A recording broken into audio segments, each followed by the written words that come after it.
Olá, sou Juliel Batista e você está assistindo o FolhaCast, podcast da Folha de Dourados. Estamos aqui no Estúdio Nexus 5.0, recebendo a deputada estadual e pré-candidata ao mesmo cargo, Lia Nogueira. Essa é a primeira da série de entrevistas que a Folha de Dourados vai realizar sobre as eleições deste ano. Prazer em recebê-la, deputada, enorme satisfação. Sei que está muito corrido, mas a senhora é a primeira dessa rodada de entrevistas que nós vamos realizar aqui na Folha sobre as eleições que estão chegando, né? Agora em outubro. Juliel, para mim é uma honra poder estar aqui com você, com a Raquel, com o nosso amigo Zé Henrique, esse jornalista que tem história aqui em Dourados, um amigo, né, meu de tantos anos, e uma honra maior ainda de saber que eu sou a primeira entrevistada de uma série aí, né, de entrevistas, essa rodada de entrevistas que vocês vão ter com os pré-candidatos a vários cargos, né, cargos eletivos, né, cargos aí de deputado estadual, federal, Senado, governo do estado também, um desafio que nós estamos tendo nesse ano de 2026, um ano de eleições gerais, e para mim realmente é prazeroso poder estar aqui para a gente poder fazer esse bate-papo, falar de política boa, que é isso que a gente propõe a fazer no nosso dia a dia. Obrigado pelo convite. Imagina, deputada. Bom, antes de mais nada, a senhora é um nome conhecido, né, não somente aqui na região de Dourados, mas como no estado inteiro, por isso a senhora conseguiu êxito eleitoral no ano de 2022 enquanto parlamentar, lá na Assembleia Legislativa. Mas eu queria saber um pouco da sua história, né? Antes de mais nada. A senhora é formada em jornalismo, direito também, Também. né? A senhora pode contar um pouco, né? Por que também desse bichão do MS? Tem a ver como que foi construído esse nome durante essa sua trajetória? Bom, primeiro pode tirar o senhora, né? Pode tirar a senhora, porque eu sou uma pessoa do povo, sou uma pessoa acessível, né? E senhora, na verdade, é o tratamento que tem que Aham. ter, né? Mas se puder, Julião, não precisa não, viu? Eu gosto de falar que eu sou uma pessoa como outra qualquer, é gente da gente, é gente que se identifica, é gente lá da comunidade, é quem está no dia a dia, né? Então eu costumo manter essa minha essência. Eu acho assim que a política, um dos principais erros que ocorrem na política é quando a pessoa ela se elege e aí ela esquece realmente de onde ela veio. Eu costumo dizer, não é onde você chegou, mas é o caminho que você trilhou para chegar até aqui. Mas vamos falar lá quem que é a Lia Nogueira, né? Eu sou jornalista de formação, de experiência também, porque eu comecei na comunicação, no rádio, na televisão, antes mesmo da formação, né, da graduação. E como curiosa, numa escola aqui de Dourados, o Instinto Objetivo, do então diretor, professor Benê, né, Benê Cantelli, ele que fez um programa na Extinta TV Caiuás, era um programa para jovem, para adolescente, chamava Programa Tim, e eu sempre muito curiosa, muito envolvida no movimento estudantil, querendo liderar a torcida, Fico, Gico, tudo eu queria comandar, né? Tudo eu queria ser a chefe. E aí eu, muito despachada, ele me convidou para esse programa, e aí eu comecei ali, eu me apaixonei pela comunicação. Antes disso, eu participava de festivais de música popular. Eu queria sempre aparecer, né? Queria sempre aparecer. E aí veio esse programa, depois veio a formação. Eu me formei primeiro em Direito, né, na Unigran, aqui em Dourados, já atuando como jornalista. Passei pelas principais emissoras de televisão do Mato Grosso do Sul, Rede Globo, afiliadas da Rede Globo, Bandeirantes, SBT, Record, HIT. Então, tudo eu experimentei um pouco. Também atuei nas principais emissoras, né, FM aqui de Dourados, também no Mato Grosso do Sul. Trabalhei em Campo Grande um tempo também, onde pude ter aquela oportunidade e aquela experiência de como é a diferença do jornalismo para o interior, para a capital. Ali tem diferença? Tem, claro que tem, né? Tem todo um histórico e um dia a dia, um cotidiano diferente que é a capital do interior. E me formei também aí depois em jornalismo. À época estava a obrigatoriedade do diploma, depois caiu, depois voltou. E eu falei, não, eu quero provar também que eu não sou só jornalista de experiência, de dom.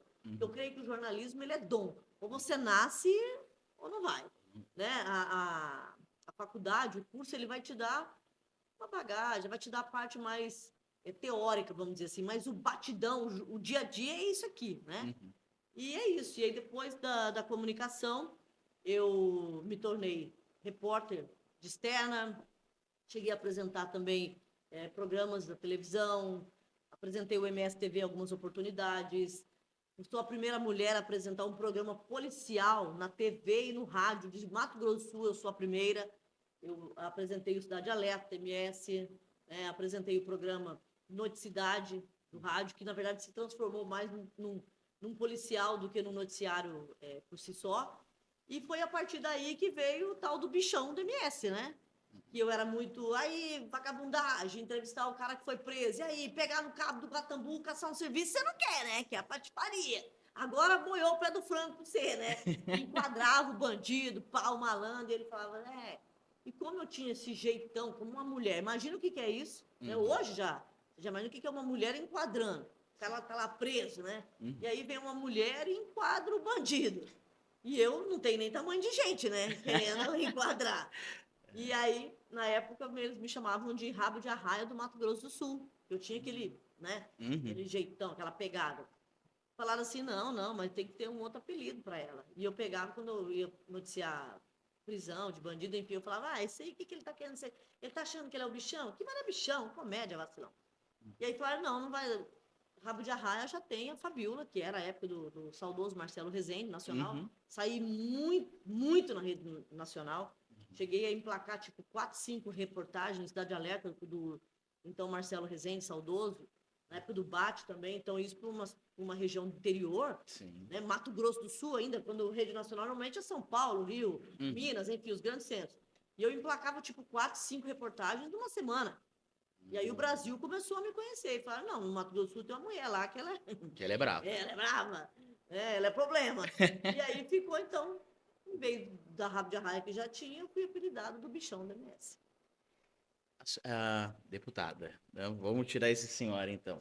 Deputada, você comentou sobre, né, esse seu jeito, né? Esse seu jeito, você acredita que teve influência para que a massa da população se identificasse contigo? Com certeza, com certeza. Eu falo que o que me trouxe para a política, na verdade, assim, eu vou ser até dividir isso contigo, Julião, porque, assim, a política não é ela que chama a gente. A gente escolhe a política, né? Porque a política é você se doar. Sim. Né? Não são todas essas flores que as pessoas pensam. Político não faz nada, ganha um banco de dinheiro. Primeiro que não é nada disso. Então, quem pensa nisso está muito equivocado. Política é trabalho todo dia, de segunda a segunda. E não é só no período eleitoral. Você tem que trabalhar de uma forma constante. Por quê? Porque as pessoas elas cobrem com todo direito e quem paga o nosso salário é o povo. Então, mais do que nunca, ele tem que cobrar. Então, você está ali para servir. A política é você servir. E só que, na verdade, não foi assim que eu queria, que eu quisesse a política. Até lá atrás, quando eu estava no jornalismo comunitário, popular, porque eu também fiz jornalismo policial, jornalismo investigativo, jornalismo comunitário, eu passei por várias fases de jornalismo. Jornalismo rural, tudo eu peguei um pouco. Mas quando eu ia para o jornalismo comunitário e popular, era onde eu me identificava. Então, a gente fazia link, por exemplo, num bairro aqui em Dourados, o povo ia lá e parecia que eu era um artista. Né? As pessoas viam que eu tinha um jeito diferente. Porque tem aquele repórter que é um repórter mais engessado, mais formal. E eu não, já chegava despachado. E aí, o que está acontecendo aqui? Aí já entrava num buraco lá, tudo cheio de barro e o pau torava. Então, assim, foi aquilo ali que as pessoas começaram a identificar. Então, eu chegava, era como se fosse tipo um artista. A gente fazia um quadro, chamava Bairro Que Eu Quero. E a gente levava o link para aquela comunidade. Aí os outros repórteres chegavam, tranquilo. Quando eu chegava, era diferente. Então, eu percebia que eu tinha um quê? Um carisma que era diferente. Porque Foi você um feeling. Um feeling. Você falar de você mesmo pode ser até... parece até arrogância, sabe assim? Mas na humildade mesmo. Eu percebia que eu tinha um jeitinho diferente de lidar com as pessoas. De olhar o problema, de você se solidarizar, você ter empatia, de você enxergar o outro. E o jornalismo é isso. É você se colocar no lugar do outro. Você saber contar histórias. Você fazer com que aquela história emocione a todos e que, de alguma forma, o jornalismo sirva de uma ponte entre quem está reivindicando e o poder público para você resolver, solucionar questões. E foi a partir dali que veio a política na minha vida. Na verdade, que é para eu ter sido candidato, vim lá atrás. Que as pessoas falavam, você tem que sair candidato, tem que sair vereador. Eu falei, mas o que eu quero saber com política? Mas Eu o não que que... gostava. E o que que foi essa E eu não segunda gostava, vou ser vez? bem honesto. Quando mandava eu cobrir política, eu tinha raiva.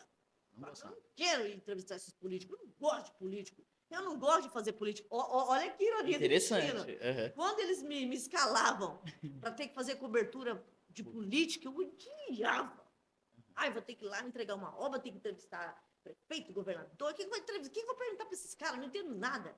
Porque o jornalista político também, ele tem também um traquejo, né? Você tem que tirar do político aquilo que você... Aham. E eu não entendia nada de como eram os trâmites, né, políticos, então eu não gostava. Só que aí, com o tempo, o pessoal falou, mas não é isso, ó, você é povão, você faz tanto pelas pessoas, pela televisão, pelo rádio, tem que sair candidata. E foi aí que eu falei, sabe uma coisa?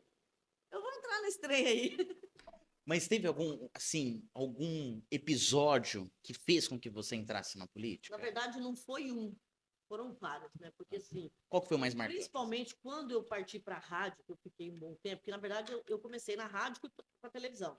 Aí, depois da televisão, eu voltei para o rádio, né? Uhum, E aí, o rádio começou a me cativar de uma forma que foi surreal. uhum, O rádio, ele chega mais perto das pessoas. O rádio é como se você fosse uma companhia para aquela mulher que está lá na casa, para aquele trabalhador rural que está lá numa propriedade, lá na outra ponta, que ele acorda cedão, e antes dele ir para a lavoura, ele liga o radinho. uhum. E aí eu começava aquele negócio de mandar um abraço, de... Aí ganhava galinha caipira, ganhava ovo, ganhava hortaliça. Só que ali tinha uma outra situação. O rádio, ele te dá mais liberdade para você fazer jornalismo social também.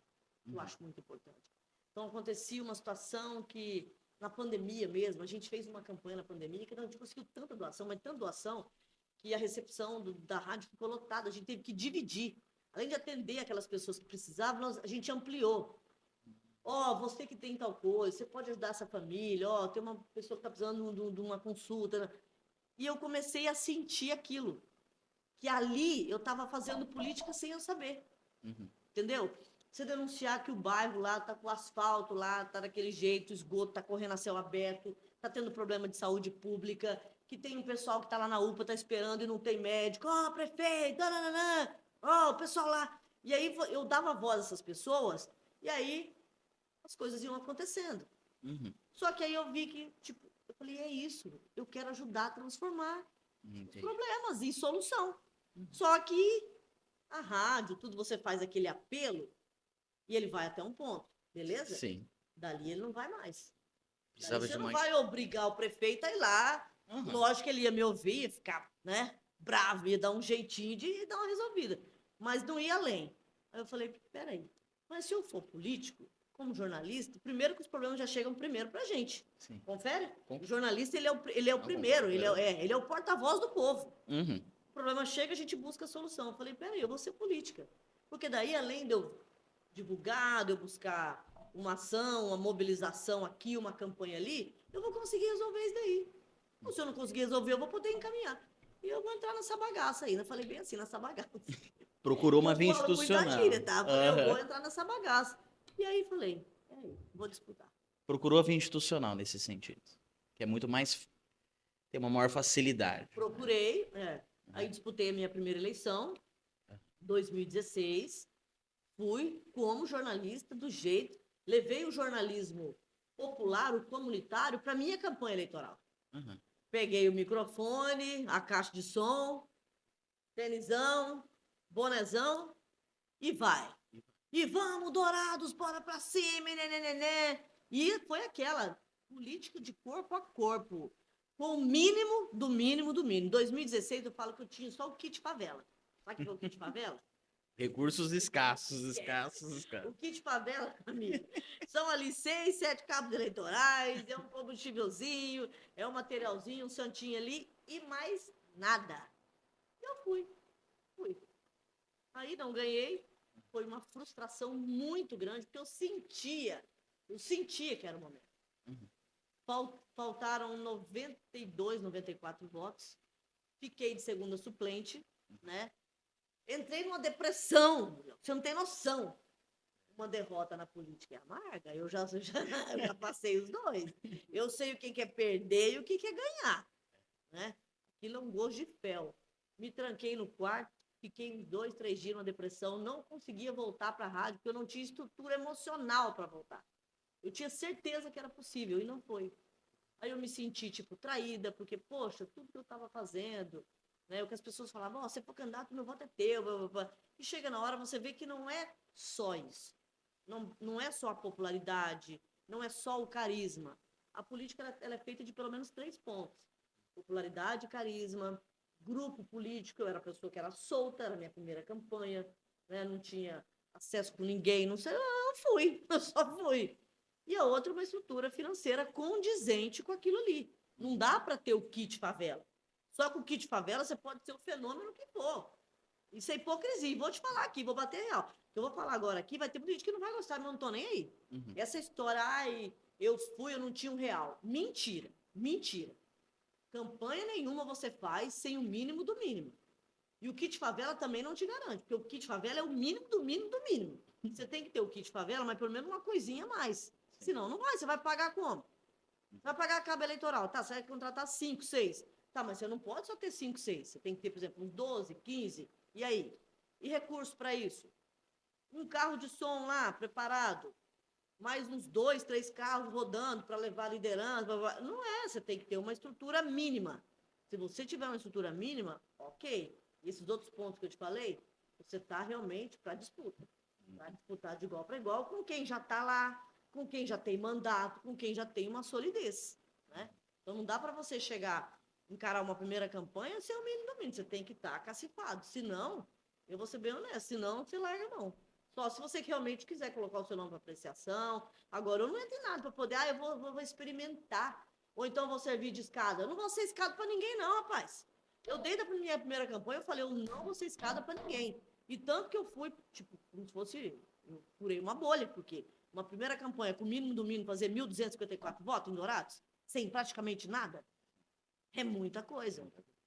E aí eu falei, não, eu não fui para ser escada, não fui na outra para ser escada em 2022, não fui para ser escada em 2020 e estou aqui para também não ser escada. Porque é outra situação que a gente tem que falar assim, para com esse negócio de política de mulher. Ai, porque chega agora, a única época do ano que nós mulheres somos valorizadas é agora no processo eleitoral, por quê? Para cumprir tabela, cumprir cota? Mas não é cota, rapaz, eu não sou cota, não. Eu sou força, coragem e representatividade. Mulheres, nós precisamos nos unir em relação a isso. Somos a maioria da população brasileira, a maioria do eleitorado, e mulher sempre, vamos ver aqui que nós vamos. Aí faz assim, ó, vai formar a chapa. Aí vamos colocar essa aqui, que vai ter uns caras minguar aqui de voto, essa outra não. Tem que colocar mulher competitiva. E mulher também tem que sair da zona de conforto e falar, eu vou colocar meu nome não só para apreciação, é para ser eleita. Interessante a sua fala, deputado. E essa virada, né? 2020, E a você segunda mais votada. foi a segunda mais votada, foi um fenômeno, né? Só não fui a primeira porque eu e meu pai nós estávamos tretados, o Francisco estava tretado, e ele foi candidato.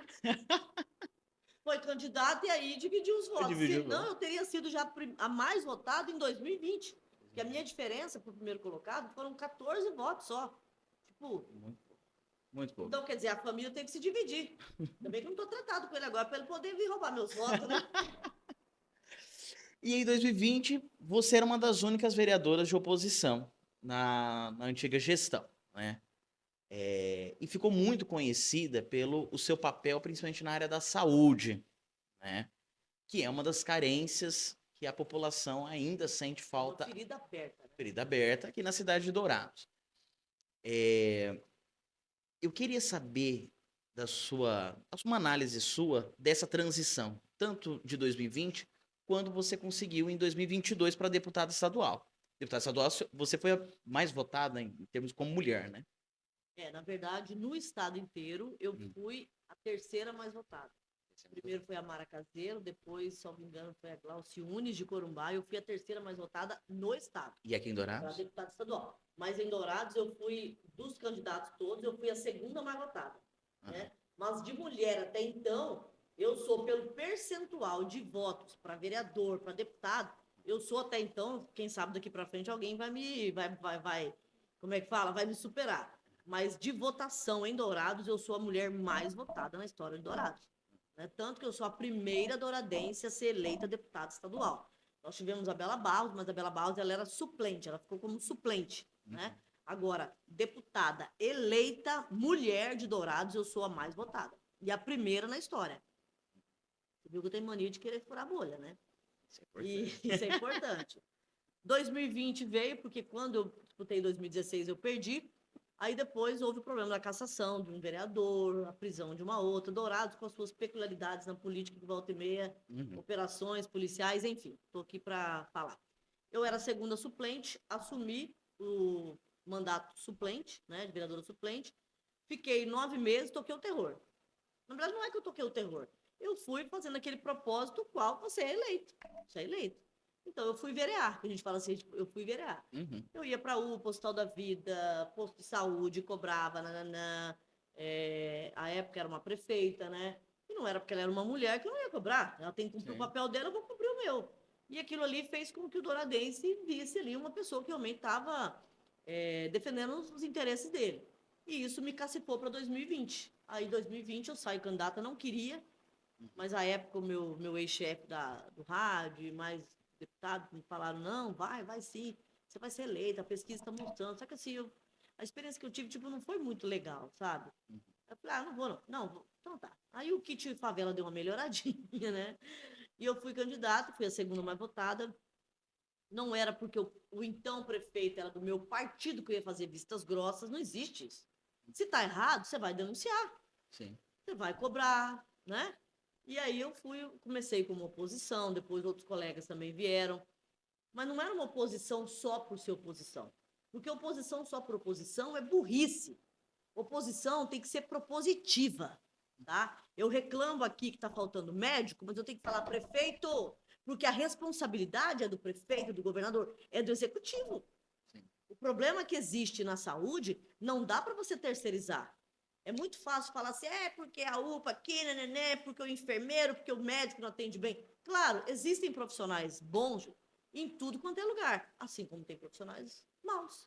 Na nossa profissão não tem picareta? Tem. Não tem profissional decente, qualificado? Também tem. Né? Só que você não pode terceirizar.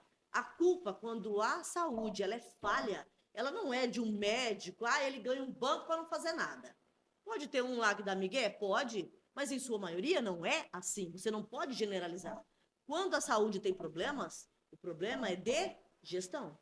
E a quem passa a gestão? É uma fundação, é uma OS, é uma administração municipal, é administração estadual, é administração federal, é União, Estado e município.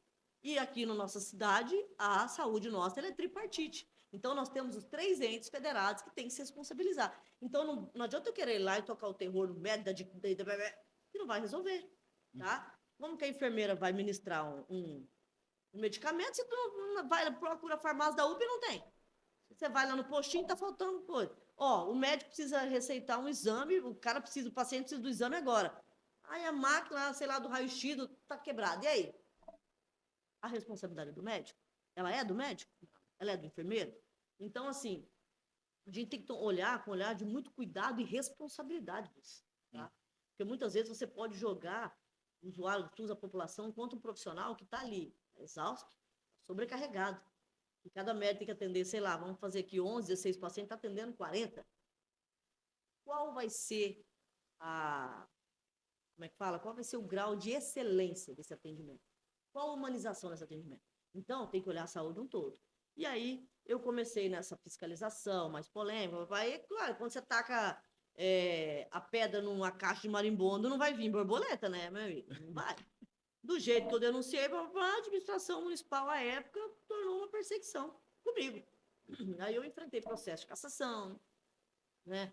Processo disso, daquilo, me denunciava, ia a tal lugar, tudo era perseguição, enfim. E foi aquilo ali que abriu meu nome começou a aparecer no Estado. E eu falei assim, eu não posso ficar aqui mais em Dourados como vereadora, porque para mim deu. Eu apanhava igual gato assustado. Era só lombo, lombo, lombo, lombo, lombo. A população me defendia, ok. Mas o sistema me queria se livrar de mim. Aí eu peguei e cheguei e falei assim, não, eu não posso ficar aqui, eu vou colocar meu nome para deputado estadual, eu vou embora daqui. E, na verdade, eu não tinha nem noção, tá? Eu sou uma pessoa que eu sou muito honesta, transparente em tudo que eu falo. Eu não tinha, não fui porque, eu quero poder maior, eu nunca pensei nisso. Quando eu coloquei meu nome para deputado estadual, eu coloquei para me livrar daqui. Não me livrar de Dourados. Eu amo Dourados, eu sou daqui. Sou nascida aqui, meus 3 filhos nasceram aqui. Eu sou douradense, pé rachado, com muito orgulho.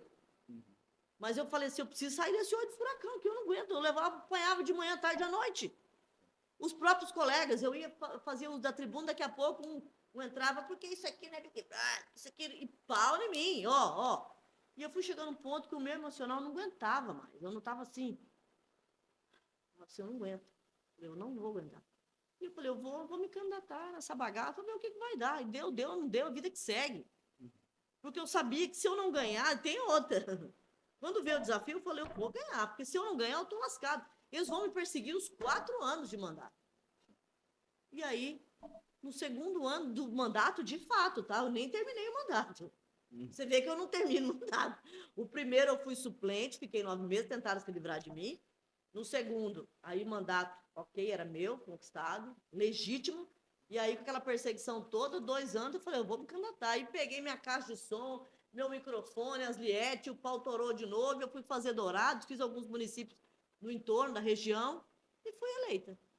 E aí eu fui descobrir o que era ser deputada. Que é bem diferente, tá? Porque tem muitas pessoas que falam assim, porque ali não é mais banca, porque ali não é polêmica mais. Meu amigo, minha amiga, Juliel, uma coisa é você ser vereador, outra coisa é você ser deputado estadual. Vereador é aqui do município, é fiscalizar as ações do executivo municipal. Deputado, você também fiscaliza as ações do executivo estadual, do governo do estado. Porém, deputada, você tem uma outra função. É você trabalhar junto com o governo para angariar recursos, para você trazer o hospital regional, como a gente trouxe para cá. Foi um empenho da bancada de Dourados, eu tenho uma participação bem firme em relação a isso. Não é fala minha, é fala do governador Eduardo Ridro. Governador, pelo amor de Deus, governador, acho que já não aguentava mais me ouvir. É a passarela no IMS 156, isso é empenho de deputado. São emendas parlamentares, é recurso que a gente traz. Então, hoje, mais do que ir lá, eu tenho que trazer o quê? As camas para o Hospital da Vida e para a UPA, os monitores de UTI que eu trouxe, a ultrassom morfológica, pela primeira vez na história do Dourados está tendo. Mais do que uma clínica particular, agora no CAM, aqui nós temos. Foi empenho meu, é presente meu, é trabalho meu para Dourados. Então, isso aí, ar-condicionado nas escolas, das aldeias, dos bairros, entendeu? Isso é ser deputado, é você trabalhar, levar recurso teu por emenda tua, tá? E você buscar junto à bancada federal, junto ao Senado, junto ao governador, esses recursos todos para Dourados. Para Dourados e para Mato Grosso do Sul, para Dourados e mais 78 municípios. Então, eu sou deputada de Dourados, mas eu não posso esquecer que eu fui eleita para cuidar do Estado. Então, eu tenho que ter um olhar de responsabilidade, comprometimento com Dourados, mas eu não posso esquecer de Jardim, Eudápolis, Itaporã, Coronel Sapucaia, Carapó, Dourados, Amambai, Costa Rica, Corumbá, aonde eu posso, você tem que ter um olhar no todo, porque senão não tem razão de ser. Então você não precisa ser deputado, você continua como vereador. Eu mencionei a questão da saúde, né, que foi uma das questões que mais deu êxito, né, pro seu nome como um todo, né? Mas quais foram as bandeiras que você, não ao entrar em si, mas durante toda a sua trajetória nesse mandato, de 2022 até esse ano de 2026, quais foram as bandeiras que você levantou ali na Assembleia Legislativa e pensando, enquanto pré-candidata para as eleições agora de outubro, para um futuro mandato, enfim, vão manter as mesmas bandeiras, vai modificar, enfim, como vai ser essa questão? Muito interessante a sua pergunta. Quando você enxerga no macro como que as coisas mudam, então foi muito bem pontuado. Quando eu era vereadora, a minha bandeira sempre foi a saúde. Como deputada, ela continua. Só que, por exemplo, na Câmara eu tinha mais uma atuação dentro da saúde e da educação. A greve dos professores, melhores condições de trabalho, melhores salários. Então, a gente sempre teve à frente aqueles movimentos que eram justos, que eram democráticos, entendeu? Só que quando você vai para deputada, eu ampliei algumas linhas minhas de atuação, algumas bandeiras que a gente chama. Hoje eu tenho 3 bandeiras que são pilares do meu mandato. E aí você vê, continua a saúde. Mas hoje, se você fizer uma enquete hoje no estado inteiro e perguntar quais são as minhas bandeiras, vai aparecer a saúde.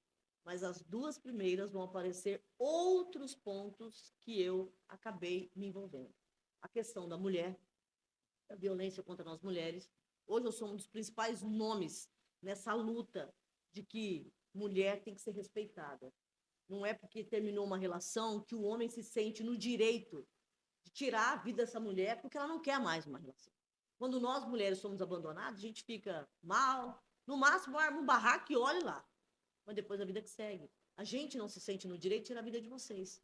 E por que o homem se sente no direito de achar que uma mulher é propriedade dele? E por isso, se ela não é minha, ela não vai ser de mais ninguém. Então, essa foi uma bandeira que a gente levantou. Tem um projeto de lei, leis que já estão em vigor no Mato Grosso do Sul, que sustentam essa bandeira. A minha segunda bandeira se transformou nas famílias atípicas do Mato Grosso do Sul, porque eu sou mãe de um jovem autista. O João Vitor já era...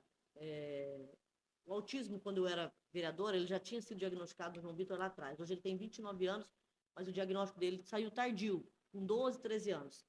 Eu poderia ter levado isso para a Câmara? Poderia, mas eu sempre, Julião, segurei isso. Por quê? Eu tinha muito medo das pessoas acharem que eu estava usando o meu filho de uma forma oportunista, nojenta. Que tem gente que faz isso. Tem gente que usa algumas mazelas e algumas feridas nossas para fazer política. Não é nem política, é politicagem. Eu tinha muito medo de entrar nessa área aí e até de expor demais o João Vitor. E eu segurei. Quando eu virei deputada, uma mulher entrou para mim na rede social minha e falou assim, olha, eu vi lá, que você é mãe, por que você não faz nada pelos autistas? Eu peguei e falei, ó, porque eu não quero expor meu filho. Ela falou assim, não, mas não é pelo seu filho. É por nós, mães, estamos gritando e que ninguém faz nada. Aí eu falei, poxa. Foi um chamado ali. Mas foi um choque. Um chamado não, foi um choque. Que tipo de mãe atípica? Que mulher que eu sou? Né? Eu falei, não, eu vou começar. E aí foi aí que ela me mandou um projeto de lei que tinha no Estado sobre a questão do desconto no IPVA para pais e responsáveis legais de pessoas com deficiência, incluindo síndrome de Down e autismo. Eu busquei aquilo na hora e falei, mas, pô, Mato Grosso do Sul tem para deficientes. Mas o autismo e o síndrome de Down são atipicidades. Depois ele foi até considerado como uma deficiência cognitiva. Mas ele não tem ainda aquela da deficiência em si, né? Uhum. Ele é uma neurodivergência. Falei assim, não, eu vou mexer com isso aqui. E aí a gente propôs a lei e a partir dali as mães começaram, agora a gente tem alguém por a gente na Assembleia Legislativa. Eu falei, eu vou ajudar esse povo que sofre como eu, que sofre como meu filho, preconceito, enfim. E aí essa se transformou minha segunda bandeira e a saúde, ela permaneceu. Mas você se analisa que, tipo assim, não é que eu não quis permanecer com a saúde, tanto que eu sou a propositora da Frente Parlamentar em Defesa dos Profissionais de Saúde do Mato Grosso do Sul, em especial enfermeiras. A enfermagem que é composta hoje, 80% são mulheres. E boa parte delas, mãe solo, tá? Que tem um salário lá vergonhoso, que enfrenta todos aqueles problemas do dia a dia, que são massacrados, que são hostilizados. Então, eu fui a propositora dessa frente parlamentar, que é a frente que tem o maior número de deputados da Assembleia, é essa frente minha. São 18 parlamentares. A gente conseguiu adesão de quase total, entendeu? Uhum. E então, quer dizer, a gente continua nela? Continua, mas outras 2 bandeiras acabaram por me... Solidificar? Não sei se seria solidificar, mas assim, foram bandeiras que parece que alguém me chamou. Você tem que cuidar disso também, você tem que... E hoje eu não vou dizer para você, é uma bandeira nossa saúde? É. Mas hoje as 2 principais bandeiras são essas, mulheres e as famílias atípicas. E terceira a gente vem com a saúde também. Então isso formou uma base. Né? Formou Hoje uma você base, tem uma com base. certeza. E aí E sem eu pensando. querer, porque aconteceu, Julião, de verdade, de coração aqui. Uhum. Eu não preciso ficar inventando moda, não, porque eu tenho que falar, eu falo na cara, não mando recado. E também não tô nem aí. Gostou, gostou, não gostou. É o que tem pra hoje, pra amanhã, pra depois. Não tô nem aí. Eu não sou açúcar, tá? Não sou açúcar pra todo mundo gostar de mim. Sim. Gosta quem quer. Uhum. Eu sou bem direta nisso. Mas foi algo que aconteceu. Foi como se fosse um chamado. E eu vou tomar a frente. E hoje eu vejo que eu sou a voz dessas pessoas, porque vem para mim, eu vou em vários lugares do estado, mas você que é autora da lei lá do desconto, poxa, são 60% de desconto em PVA. Ó, eu tive direito por causa do meu filho, tá? Ó, só por isso, conta comigo. Que prazer saber que você tem um filho assim e que você fala por nós. Ó, os relatos são de emocionar. De mães que falam assim, ó, obrigada, chorando. Obrigada por você existir. Obrigada por você nos defender. Porque só sente a dor quem passa. De alguém olhar o teu filho de lado, de alguém ter preconceito com o teu filho, de alguém não entender que ele não é uma criança arteira, mal educada. Ele é uma criança que vê um mundo diferente do seu. Ela tem um problema neurológico, ela é uma criança atípica, ela é uma criança autista e ela precisa ser acolhida, ela precisa ser respeitada. Essa mãe que se anula, tem noção do que é você escutar uma mãe falar assim, você sabia que é o único lazer que eu tenho na minha vida é quando eu levo as minhas 2 filhas com deficiência e não são gêmeas, nascidas em tempos diferentes, no médico? Se isso não impactar, eu não sei o que é. Então, aí você vê, a política, ela vale a pena. Essa política vale a pena. Então, Você ouviu uma mãe não, perdão, uma mulher, isso aconteceu aqui em Dourados, tá? Aconteceram 2 casos que me impactaram muito. Uma mulher aqui em Dourados, na Vila São Pedro, fui entregar uma emenda e uma outra lá em Deodápolis. Abertura da exposição. A daqui falou assim para mim, eu te acompanho nas redes sociais. E foi vendo você falando, mulher nenhuma quer apanhar, mas muitas vezes ela suporta essa situação porque ela não tem como prover o lar dela. Eu tive coragem. Eu tive coragem. Eu larguei do cabra, safado, que me espancava. Eu estou trabalhando agora de cozinheiro numa propriedade rural, criando meus 3 filhos sozinha. E a outra lá de Deodápolis. A minha relação era de 20 anos. Eu era espancada, deputada. Mas foi eu ouvir a senhora que eu falei, eu não aceito mais isso para mim. E ela largou do camarada. Isso é política de transformação. Só isso aí, meu amigo. E só isso já vale a pena os 4 anos. vale a pena nesses 4 anos. Então a senhora pretende manter essas bandeiras. Eu vou seguir com as minhas bandeiras. Com as minhas bandeiras, com a minha verdade de ser a primeira mulher douradense a conquistar, a ser eleita deputada. A primeira mulher da periferia do Mato Grosso do Sul, da comunidade, da quebrada, que carinhosamente eu chamo de comunidade, de quem veio de baixo, de quem foi babá, foi doméstica, cabo eleitoral, com dignidade. Me formei em 2 faculdades, que minha saudosa mãe dizia assim, se você quer ser alguém na vida, estude. É a educação que vai levar você para onde você quiser. E não vem com essa história, eu não tive condições. Eu não tinha na época, a gente não tinha na época Bolsa Família, não tinha ProUni, não tinha nada, não tinha nada. Eu trabalhava o dia inteiro, limpando o chão dos outros, fazendo isso, secretária, recepcionista, caramba. E à noite eu ia para um banco de faculdade, e era eu quem pagava a minha faculdade. Eu era filha de uma professora que não tinha condições. Uma mãe solo na década de 1980, que passou por todos os preconceitos que pode existir, porque se hoje nós mulheres já enfrentamos isso, porque não é hipocrisia não, tá? Todo dia a gente é apontada. Todo dia a gente tem que provar por A mais B, não basta ser competente. Tem que provar muito mais que você tem que reforçar a sua competência. Imagina o que é uma mulher dessa lá atrás. Então não venha com essa desculpa. Eu falo assim, não crie desculpa. Faça acontecer. Eu estudei, vindo de baixo. Eu não busquei a forma mais fácil. Eu não busquei. Eu não fiz a coisa errada. Eu não busquei uma atividade ilícita, o que seja. Eu fui no lado que era o difícil, mas que eu sabia que era o lado transformador. Honestidade, humildade e simplicidade. Que eu não esqueci quem eu sou, não, e de onde eu vim. Importante. Lia, agora vamos falar sobre a sua pré-candidatura. Né? Então, antes de mais nada, vou pedir que você analise a conjuntura política aqui do Mato Grosso do Sul para as eleições a nível estadual, para a Assembleia, né? E aí, nesse sentido, eu pergunto, pois você está no PSDB, né? O PSDB sofreu uma debandada de muitos parlamentares, né? Figuras muito importantes na política aqui no estado. E aí, nesse sentido, porque nós temos uma eleição proporcional, né? Então, o voto primeiro é para o partido e aí, de fato, entra a listagem daqueles parlamentares, aqueles candidatos que tiveram maior votação.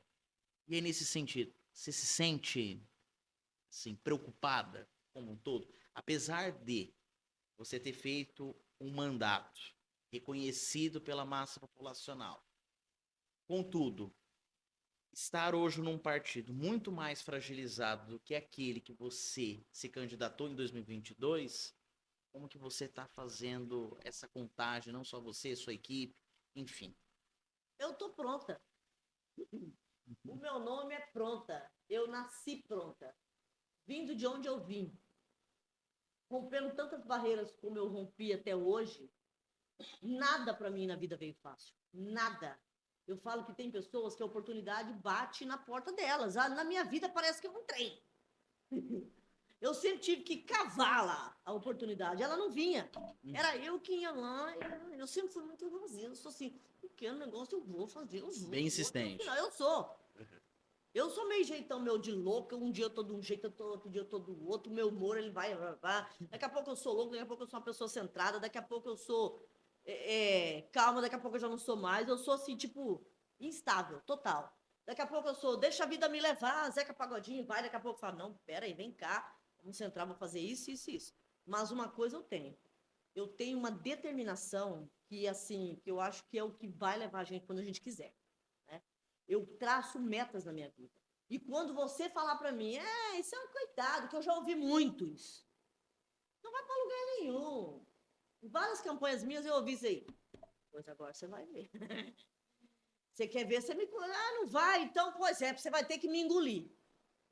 Eu não tenho medo do processo eleitoral. Tá? Sou pré-candidata à reeleição. Sinto que eu fiz o dever de casa. Eu pavimentei uma estrada. A Assembleia Legislativa foi uma baita de uma experiência. No começo não foi fácil, eu não sou hipócrita. Eu não me sentia parte daquilo ali. Porque quando você é a deputada que você foi eleita, porque você é filha do ex-governador, mulher do ex-senador, do deputado. A minha família não tem dinastia política, velho. Não tem nenhum. Eu sou a primeira. Eu sou a primeira de uma família da periferia. Dos dois lados, eu sou a primeira política eleita. Foi a primeira que entrou nisso daí e falou: eu vou desbravar. E eu desbravei. Então, eu não tenho medo, não. Não tenho medo do processo eleitoral. O PSDB é o meu partido, que eu tenho muita honra de continuar nele. Desde o início, eu falei para o nosso ex-governador, nosso líder, Reinaldo, falei, Reinaldo, não deixa eu sair dali, gosto dali. Porque eu acho que é uma política que é de centro, sabe? Eu não gosto desse extremismo. Se você não é Lula, você é Bolsonaro. Se você não é Bolsonaro, eu não quero ser nenhum dos dois. Daí eu quero ser do equilíbrio. Não tem, não pode ser. Se você pensa diferente, não, gente, eu quero equilíbrio. Se a política do Lula que ele está fazendo aqui é boa, opa, parabéns para ele. Se o Bolsonaro fez uma política pública que chegou, parabéns para ele, tá tudo certo. Por que você tem que ser radical? O que é o extremo? Radicalismo é burrice. O radicalismo você não consegue enxergar. E quando tem essa polarização extrema, você não consegue fazer política pública para chegar lá na ponta de quem realmente precisa ser acolhido e enxergado, porque política é isso, é você atender quem está lá na ponta. Então, assim, quando eu vim para o PSDB, todo mundo falava assim, você é louca, um partido só tinha os caras, ó, deputado, não sei quantos mandatos. E eu cheguei na época e foi o Reinaldo que me chamou. Falei, tá, e quantos são eleitos nesse trem aí? Vai fazer 6. Quero nem saber. Quero saber quem foi que pintou a zebra. São 6 vagas, uma vai ser minha. E eu fui e conquistei. Quando ninguém acreditou. Quando saiu o meu nome, hoje tem deputados amigos meus que eles falam assim, quando apareceu o meu nome lá, eu falo, quem que é essa louca? De onde surgiu isso? De onde surgiu isso? Hoje a gente tem uma relação muito próxima e eles falam isso para mim. E falam, alguns mais experientes, o deputado Londo Machado é um que ele fala, Lia, você é a maior surpresa. Por quê? Porque é coerente, sabe a hora de debater, sabe a hora de recuar, sabe a hora de construir política boa. Então, assim, se lá o PSDB, naquele tamanho todo que ele estava, eu não tive medo, você acha que eu vou ter medo agora? Mas agora que eu não vou. Agora tem uma outra situação, nosso fundo eleitoral não vai ser aquela coisa que a gente tinha. Mas o que eu penso, Julião? É trabalho. Eu tenho trabalho prestado. Eu tenho um mandato propositivo de emendas, entregas, saúde, educação, assistência social, cultura, enfim, esporte. Eu tenho trabalho em Dourados de ponta a ponta, em vários municípios. Eu ampliei muito a minha base eleitoral. Antes, Costa Rica, ninguém sabia quem que era Lia Nogueira. Vai lá em Costa Rica hoje, Jardim, eu tive tipo 19 votos, ninguém nem sabia que eu era. Eu fui uma peça fundamental na eleição do atual prefeito e o vice, que são meus amigos. Primeira dama e a segunda dama. E lá eu vou ser uma das mais votadas, pode anotar aqui hoje, é sério. Deodápolis, mesma coisa. Tipo, eu era conhecida aqui, bem nesse, ali, ó, Itaporã, Carapó. Saindo dali, não era. Eu ampliei, eu trabalhei, eu trouxe leis que impactaram no dia a dia das pessoas, como a lei do IPVA, como a lei do balcão de empregos para mulheres vítimas de violência, programa de incentivo à contratação de mulheres vítimas de violência doméstica e familiar em Mato Grosso do Sul, que essa lei é pensada ao programa Recomeço do Governo do Estado. O programa do Recomeço do Governo do Estado, ele é baseado na minha lei que saiu lá da Assembleia, foi aprovada por unanimidade, sancionada pelo governador. A lei que obrigatoriedade da presença de uma profissional do sexo feminino para quando nós mulheres vamos passar por qualquer procedimento e a gente vai ficar inconsciente total ou parcial. Nós tivemos mulheres que no momento mais sublime da vida dela, que ela foi dar à luz, ela foi violentada. Então, em Mato Grosso do Sul, nós temos o direito de ter uma profissional do sexo feminino lá para evitar esse tipo de abuso, esse tipo de violência. Então, eu tenho trabalho prestado. Eu tenho trabalho prestado, não tenho medo. Se o PSDB vai fazer 3, vai fazer 4, é mais ou menos o cálculo que a gente faz. Eu estou na disputa, meu amigo. Eu estou na disputa. E vou dizer mais uma coisa ainda, que é uma preocupação que eu estou levando, e não sou eu que estou falando, o cenário está mostrando. Nós temos hoje 3 mulheres. Deputada Mara Caseiro, pré-candidata a deputada federal. Gleice Janek Dourados, pré-candidata à reeleição, e eu também. Tá? Então, nós temos diminuindo 2. Mas como a política sul-mato-grossense em si ela é masculina, nós estamos tendo um olhar de muita preocupação da gente não ter uma mulher na Assembleia Legislativa. Uma. Estou falando assim com base. Alguns levantamentos, uma sondagem aqui e ali. Nós temos que ter uma preocupação muito grande com isso. Nós vamos ter uma Assembleia sem nenhuma mulher? Ou uma mulher? Quando na história do parlamento de Mato Grosso do Sul, é a segunda vez na história, presta atenção no que eu vou te falar agora, é a segunda vez na história do parlamento estadual que nós temos 3 mulheres na Assembleia. Só houve isso em uma legislatura lá atrás e agora. Então, é um marco para o Estado. A gente vai ter um retrocesso? É isso? Ou nós vamos ter um avanço? Há que se pensar. E nós, mulheres, somos a maioria da população brasileira. Nós somos mais de 51%. A maioria do eleitorado. Mulherada, está na hora de mulher confiar, acreditar em mulher. Porque mulher não tem que ter inveja ciúme da outra. Quando uma mulher chega, ela puxa. Quando ela chega no espaço de poder, de liderança, ela enaltece a outra, ela puxa a outra, ela incentiva a outra. Agora Você não tinha feito essa reflexão, né? Não. Então faça. Tinha. E assim, um ponto importante e é preocupante, né, de acordo com o seu relato, sobre reduzir já uma bancada que é minoritária na Assembleia. Super minoria. Né? São 24. 24, 3 mulheres. Isso, apenas 3 mulheres. E aí, nesse sentido. E a gente já chegou em outra legislatura, não tem nenhuma. A gente já passou por isso, de não ter nenhuma, outras legislaturas apenas uma. Então a gente vai viver um retrocesso? Mas essa é uma preocupação sua ou da bancada feminina atual da Assembleia? Da bancada feminina. Da bancada feminina. Então, as 3 parlamentares. Nós conversamos muito sobre isso. Porque lá, graças a Deus, a gente não tem isso. Eu enalteço a Gleice fala do meu trabalho, eu falo do trabalho da Mara, que eu acho ela uma baita de uma mulher. Ela fala. A minha relação com as duas é muito bacana, de empatia, de cordialidade, de sororidade. Uhum. Então lá, a gente não tem negócio, uma vai derrubar a outra. Não, não existe isso. Quando a gente vai fazer alguns projetos de lei, teve um projeto agora de lei, que eu peguei e falei para a Mara, vamos vir, vem com coautoria nesse projeto meu, vamos trabalhar as vítimas do feminicídio. Não, Lia, para agora. A gente pensa junto. Quando uma tem ideia, deixa eu entrar nessa aí também. Vamos melhorar esse teu projeto, Lia? Gleice, vem cá, vamos. Então a gente não tem isso. Ali uma ajuda a outra. E eu não estou falando de você é real. É real. A hora que você tiver a oportunidade de entrevistar a Gleice, deputada Gleice, você vai ouvir dela a mesma coisa. Agora um espaço. Você comentar para quem está nos assistindo, não apenas que é a Lia, mas também e esperar dali nessa campanha, possivelmente, sabendo, a partir do ano que vem, seja no âmbito como deputada, reeleita, enfim. Olha, eu, antes de mais nada, eu quero te agradecer, tá? Muito bacana esse bate-papo. Agradecer o Zé Henrique pela oportunidade. Kelly, já esteve comigo lá atrás, vamos de novo. E só agradecer realmente vocês pelo espaço. Eu acho que é super democrático, é necessário esse espaço que vocês estão proporcionando, né? Estão propiciando nesse momento, que é um momento de decisão. Nós estamos vivendo um momento muito importante, não só no nosso estado, mas em nível nacional. As eleições, elas mudam, a política, ela muda a vida das pessoas. Não dá para a gente falar, eu não gosto de política, não, a gente tem que participar de forma direta, de forma indireta, porque a política, Julião, é ela que muda tudo. A saúde tem a ver com a política, a educação, as pessoas, tudo. Não adianta você falar, a gente vive a política é a ferramenta, é a mola propulsora, entendeu? É ela, é ela. E quando você não quer decidir, não quer se envolver, os maus decidem por você. E tem gente boa, tem gente decente, né? Tem gente humana nesse meio. Ah, tem quem não presta? Tem.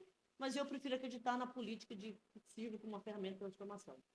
Dizer que eu estou pronta, né, para mais um processo, não tenho medo de nada, tenho ciência de tudo que eu trabalhei, do que eu produzi, do que eu fiz, das entregas que eu fiz. E, assim, eu acho que é isso. E também, se Deus o livre e guarde, não deu certo, pode, terminou a eleição no dia 5, 6 de outubro, pode me chamar aqui que eu vou ter o maior prazer de vir bater papo com vocês de novo. Por quê? Porque política também não é profissão, meu amigo, minha amiga. A minha profissão é jornalista. É isso que eu amo fazer. Foi para isso que eu estudei, foi para isso que eu nasci. Eu sou também graduada em Direito, né? Sou bacharel em Direito. Então, assim, a política, se não deu certo, não ganhou, beleza, vida que segue, vou tocar minha vida e tudo.